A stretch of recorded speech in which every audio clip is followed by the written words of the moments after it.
सन 326 ईसा पूर्व में लड़ा गया हाइडेस्पेस यानी कि झेलम का युद्ध। ये युद्ध लड़ा गया था सिकंदर, जिसे अलेक्जेंडर द ग्रेट या सिकंदर महान भी कहा जाता है, तथा राजा पोरस के मध्य।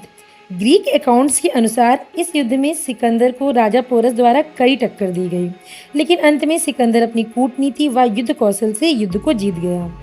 लेकिन उसने राजा पोरस की वीरता साहस से प्रभावित होकर उन्हें उनका राज्य वापस दे दिया, जिसके लिए कहानी बताई जाती है कि राजा पोरस को सिकंदर के सामने लाया गया। फिर सिकंदर ने राजा पोरस से सवाल किया कि आपके साथ कैसा व्यवहार किया जाए। राजा पोरस बोले, जैसा एक राजा दूसरे राजा के साथ करता है।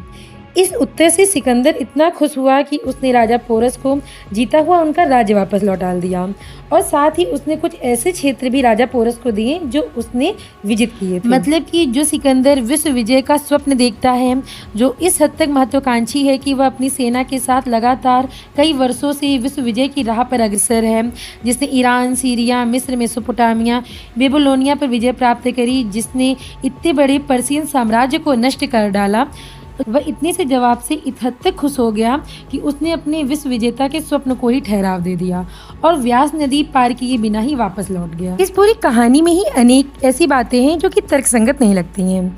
चलिए एक एक को डिस्कस करते हैं।